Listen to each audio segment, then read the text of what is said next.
किसी भी देश का संविधान देखिए सिर्फ एक किताब नहीं होती, वो उस देश की आत्मा होती है, उसकी पूरी नियम पुस्तिका।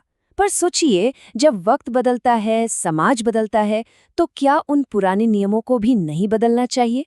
चलिए आज इसी दिलचस्प प्रक्रिया को समझते हैं।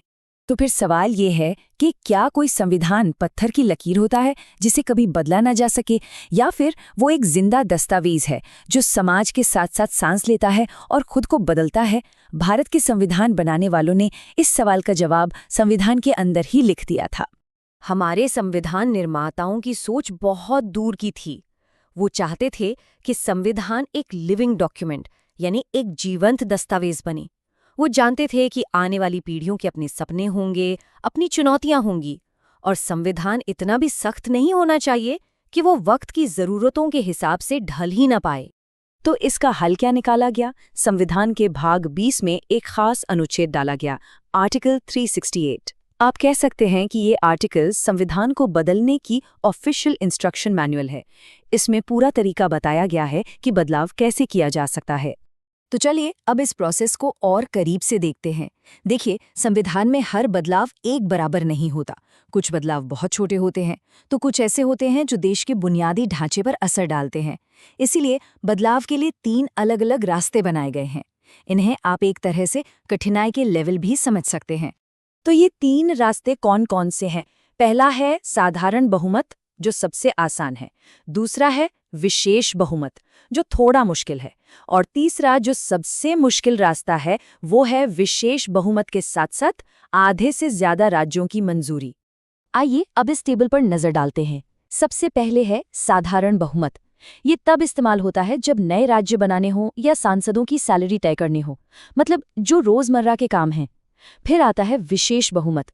इसकी जरूरत तब पड़ती है जब मौलिक अधिकारों जैसे जरूरी हिस्सों में बदलाव करना हो।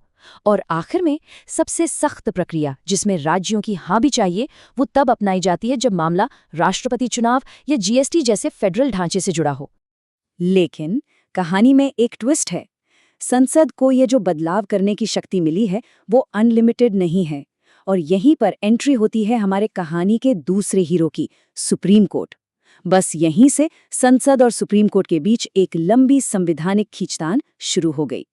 तो एक तरफ थी संसद, जिसके पास आर्टिकल 368 की शक्ति थी संविधान का कोई भी हिस्सा बदलने की, और दूसरी तरफ खड़ा था सुप्रीम कोर्ट, जिसके पास थी न्यायिक समीक्षा की शक्ति, यानी ये जांचने का अधिकार कि कोई भी बदलाव संविधान की आत्मा के खिलाफ तो नहीं है। जाहिर है इन दो बड़ी शक्तियों का टकराना तो तय ही था। और ये टकराव दशकों तक चला।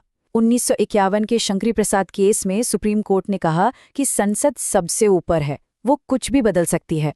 लेकिन फिर 1967 में गोलकनाथ केस में कोर्ट ने यू टर्न ले लिया और कहा नहीं, संसद मौलिक अधिकारों को छू भी नहीं सकती। इस फैसले ने पूरे देश में एक संवैधानिक संकट खड़ा कर दिया था। आखिरकार इस बड़ी गुत्थी का हल 1973 में निकला, और वो हल था मूल संरचना का सिद्धांत, जो ऐतिहासिक केशवानंद भारती केस से निकल कर आया। सुप्रीम कोर्ट ने एक बीच का रास्ता निकाला। कोर्ट ने कहा कि ठीक है, संसद संविधान में संशोधन कर सकती है, लेकिन वो इसके बेसिक स्ट्रक्चर यानी मूल ढांचे को न तो बदल सकती है, न ही नष्ट कर सकती है। तो अब ये मूल संरचना क्या है? देखिए, इसमें लोकतंत्र, धर्मनिरपेक्षता और कानून का शासन जैसी चीजें शामिल हैं। लेकिन मजे की बात यह है कि इसकी कोई पक्की लिस्ट नहीं है।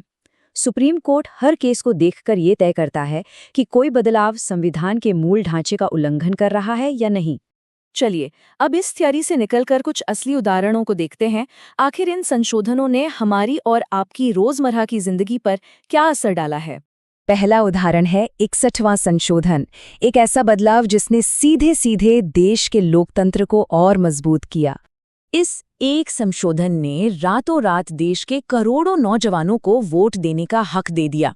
सोचिए, एक बदलाव और लोकतंत्र में करोड़ों नई आवाजें शामिल हो गईं।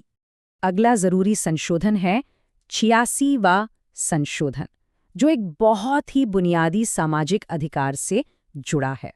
इस संशोधन ने शिक्षा को हर बच्चे का मौलिक अधिकार बना दिया।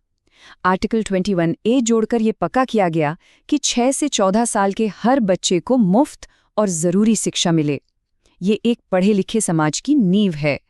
और हमारा आखिरी उदाहरण एक बहुत बड़ा आर्थिक सुधार है, 101वां संशोधन। इसने पूरे देश में व्यापार का तरीका ही बदल दिया। इस एक संशोधन ने देश की पूरी टैक्स प्रणाली को उलट-पुलट कर दिया। दर्जनों अलग-अलग टैक्स हटाकर एक देश एक टैक्स वाला जीएसटी सिस्टम लागू किया गया, जिसने बिजनेस करने के तरीके को हमेशा के लिए बदल दिया। तो कुल मिलाकर देखें तो भारतीय संविधान की संशोधन प्रक्रिया में लचीलेपन और सख्ती का एक बहुत ही खूबसूरत संतुलन है। ये न तो इतना आसान है कि कोई भी सरकार इसे अपनी मर्जी से बदल दे, और न ही इतना मुश्किल कि ये वक्त के साथ पुराना पड़ जाए। चलिए कुछ सबसे जरूरी बातें फिर से याद कर लेते हैं। संशोधन बिल सिर्फ संसद में आ सकता है, राज्यों में नहीं। अगर लोकसभा और राज्यसभा में सहमति न बने तो जॉइंट सिटिंग का कोई रास्ता नहीं है। राष्ट्रपति को बिल पर हाँ कहनी ही पड़ती है। और सबसे बड़ा सेफ्टी वॉल्व है सुप्रीम कोर्ट का मूल संरचना का सिद्धांत। और ये बात हमें सीधे हमारे संविधान निर्माताओं की सोच तक ले जाती है। वो चाहते यही थे कि हमारा संविधान एक जिंदा दस्तावेज हो, जो देश के साथ साथ आगे बढ़े और आने वाले कल की हर चुनौती का सामना कर सके। तो आखिर में सवाल यही है, बदलाव और स्थिरता के बीच ये जो नाजुक संतुलन है, ये हमेशा एक चलती रहने वाली बहस है। अब देखना ये है कि भविष्य में भारत की अगली बड़ी संवैधानिक बहस किस मुद्दे पर होगी। ये एक ऐसा सवाल है जो हमारे लोकतांत्रिक भविष्य की दिशा तय करेगा।